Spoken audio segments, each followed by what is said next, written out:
எல்லாருக்கும் காலை வணக்கம். நான் உங்க அக்ஷயன். இது நம்ம டேக் ஓகே. நம்ம தமிழ் சினிமாவில் வர பரபரப்பான படங்கள் தான் நிறைய பார்க்கப்படுது. இந்த மெய்யழகன் மாதிரியான படங்கள் யாருமே ரசிக்க மாட்டாங்க. அது மட்டும் இல்லாம அந்த மாதிரி படங்களே வரதே இல்லை அப்படின்னு ஆடியன்ஸுக்கு ஒரு ஏக்கம் இருந்தாலும் அந்த மாதிரி வந்த படங்களை எல்லாம் நீங்க ஆதரிக்கல அப்படின்றதான உண்மை. மெய்யழகன் கார்த்தி நடிச்சதுனால நிறைய பேருக்கு தெரிஞ்சு போச்சு. அதே மாதிரி லப்பர் பந்துமே ஒரு ஃபீல் குட் கலந்த ஒரு கமர்ஷியல் தான் அப்படின்னு நம்ம சொல்லிக்கலாம். ஆனா அதுக்கு முன்னாடியே போகும் இடம் வெகு தூரம் இல்லை அப்படின்னு சொல்லி ஒரு படம் வந்துச்சு. நம்ம விமலும் கருணாசும் சேர்ந்து பயங்கரமா பெர்ஃபார்ம் பண்ணி ரொம்ப ரொம்ப நல்ல அருமையான ஒரு கதைக்களத்தோட அமைஞ்ச படம் தான் இது.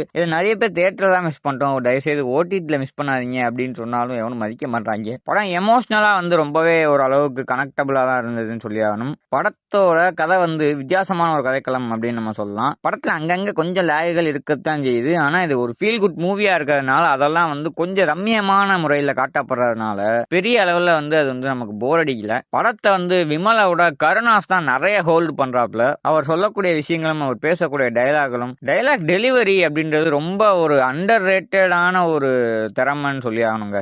நிறைய பேர் அதை நோட் பண்ணி அவங்கள பாராட்ட மாட்டாங்க. ஆனால் இந்த படத்தில் அப்படி பாராட்டக்கூடிய அளவிற்கு நோட் பண்ணுற அளவிற்கு நம்ம கருணாஸ் பெர்ஃபார்ம் பண்ணியிருக்காரு. இந்த படம் மெதுவாக போகிறதா இந்த படத்தோட அழகே அப்படின்னு நான் நினைக்கிறேன். படத்தில் சினிமாட்டோகிராஃபி அண்ட் லைட்டிங் எனக்கு ரொம்பவே ஒரு மாதிரி ரம்யமா இருந்தது பாக்குறப்ப. ஏன் அப்படின்னு எனக்கு தெரியல. மியூசிக் எல்லாம் ஒரு சில இடங்கள்ல எலிவேட் பண்ணுச்சு. ஆனா ஒரு சில இடங்கள்ல தேவையில்லாத பாடல்கள் நம்மளை திசை திருப்புதுன்னு தான் சொல்லி ஆகணும். கொஞ்சம் கமர்ஷியல் ஆக்க ட்ரை பண்ண முயற்சிகள்லாம் கண்ணு முன்னாடி தெரியுது. ஆனா அதெல்லாம் தவிர்த்திருக்கலாம். மற்றபடி படத்துல குறை அப்படின்னு எதுவுமே சொல்ல முடியாது. விமலும் நல்லா வழக்கம் போல பெர்ஃபார்ம் பண்ணியிருக்காரு. டைம் இருந்தா இல்ல கண்டிப்பா இந்த படத்துக்காக ஒரு டயத்தை ஒதுக்கி நீங்க அமேசான் பிரைம்ல பார்க்கலாம். ரொம்ப எமோஷனலா இருக்கு அப்படின்னு நான் சொல்ல மாட்டேன். ஆனா ஒரு மனதுக்கு ஒரு இனிமையா இருந்தது அப்படின்றத தான் ஆகணும். இந்த வீடியோ லைக் பண்ணி ஷேர் பண்ணி கமெண்ட்ல சொல்லுங்க அடுத்து என்ன படத்தை ரிவ்யூ பண்ணலாம் அப்படின்னு. அப்படியே நம்ம சேனலையும் சப்ஸ்கிரைப் பண்ணி பெல் ஐகானையும் கிளிக் பண்ணிக்கங்க.